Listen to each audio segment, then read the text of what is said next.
75 miles north of Albuquerque, beneath a mesa in rural New Mexico, an engineer detected something impossible: electromagnetic signals, unusual radiation, and then direct contact with personnel claiming to work in an underground facility that doesn't officially exist. This is the story they've spent 40 years erasing from public consciousness. What Paul Benowitz discovered in 1980 would consume his life and challenge everything you believe about government transparency. His documentary evidence was real. His credentials were legitimate. And then the silence began. A silence so absolute, so deliberate, that absence itself becomes proof of suppression. Welcome to Dulce Base, the facility below the map.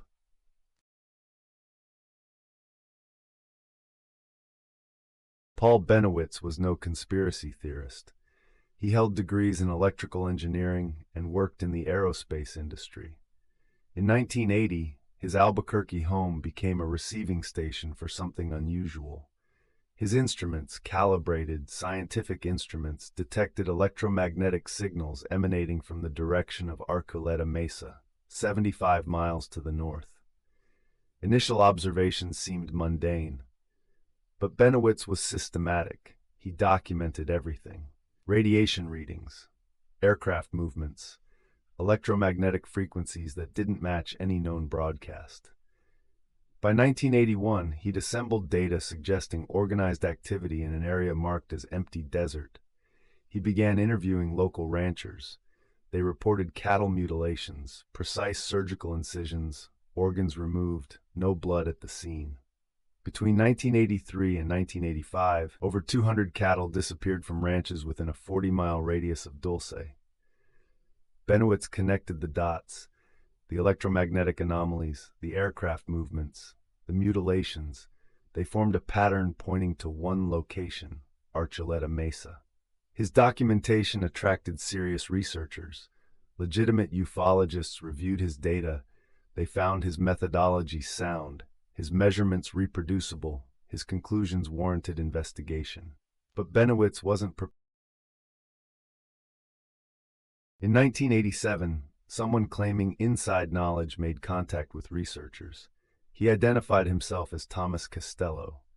According to his account, he worked security at the underground facility. Over 7 levels of constructed infrastructure, he claimed. Humans and extraterrestrials collaborated in projects classified so heavily that even Congress remained uninformed. Costello's story was specific, too specific to be fabrication by an amateur. He described the facility's architecture: reinforced concrete, advanced HVAC systems, electromagnetic shielding. He detailed personnel protocols, security clearances, even alleged names of military supervisors. He claimed to possess photographic evidence: interior facility shots, documentation of alien beings, technical specifications for propulsion systems. His 1989 manuscript, the Dulce Base Papers, circulated among serious researchers. Each page seemed to confirm the operational reality of the facility. Then Costello vanished, not metaphorically, completely. Researchers attempting to verify his identity found nothing. No employment records, no military service documentation, no family willing to confirm his existence. His evidence, the photographs, the blueprints, everything, disappeared as thoroughly as he did. What happened to Thomas Costello became the central question. Did a man with irrefutable evidence of classified operations simply disappear? Or did the government make him disappear? Here's what bothers serious investigators about the official denial. The geometry doesn't work. Building an underground facility the scale of Dulce Base, 7 levels, thousands of personnel, operational infrastructure, requires enormous resources: excavation, construction materials, energy systems, personnel housing and feeding, supply chains, waste management. This infrastructure cannot be invisible. Material traces exist. Geological surveys should reveal subsurface voids. Electromagnetic emissions should exceed background radiation. Personnel should leave documentation trails. Yet the government claims nothing exists, not a classified facility, not even a normal military installation. They claim Archuleta Mesa is empty, but they've maintained strict control over geological surveys of the area since the 1980s. Classified surveys never reach public record. Kirtland Air Force Base, 90 miles away, is one of the most secure military installations in America. Los Alamos National Laboratory sits 40 miles south, the government's primary weapons research facility. In between lies Archuleta Mesa, and according to official statements, there is nothing there. The pattern becomes clear when examining what actual classified projects look like. They exist in locations with geological advantages, porous rock, natural caverns, water sources.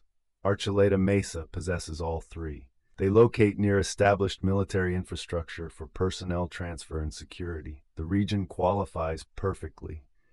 They generate electromagnetic signatures that civilians might detect and misinterpret. Benowitz detected exactly this. They involve personnel from major research facilities who could be rotated under classified assignment. Multiple witnesses claimed this, and they maintain absolute secrecy through aggressive suppression and institutional denial. The government's response to Dulce questions followed. When Paul Benowitz died in 2003, the investigation stopped. His extensive documentation, decades of measurements, photographs, testimony, remains largely inaccessible. Requests for information under the Freedom of Information Act return heavily redacted documents or systematic rejections. Scientific journals refuse to publish peer-reviewed papers examining Dulce's existence. The narrative has been relegated to fringe forums and dismissed as pseudoscience. This suppression itself warrants investigation. Genuine secret projects don't announce their existence through transparent denial. They maintain operational secrecy through aggressive suppression of any substantive discussion. When Benowitz began publishing findings, the response wasn't transparent investigation. It was institutional dismissal. When Costello provided testimony, the response wasn't investigation. It was his disappearance. When researchers submitted findings to scientific journals, the response wasn't peer review, it was rejection. The pattern of suppression is itself evidence supporting the facility's existence. Consider what would happen if Dulce Base were genuinely fictional. The rational government response would be transparent investigation proving non-existence, release declassified geological surveys, allow independent scientists to examine subsurface data, provide clear documentation that the mesa contains only natural formations. This would instantly resolve the question. Instead, the government maintains absolute classification over all Dulce-related geological and survey data. This silence isn't neutral. It's active information control.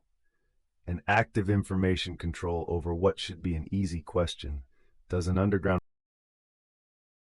The Dulce Base narrative exemplifies multiple cognitive and methodological failures common to conspiracy theories.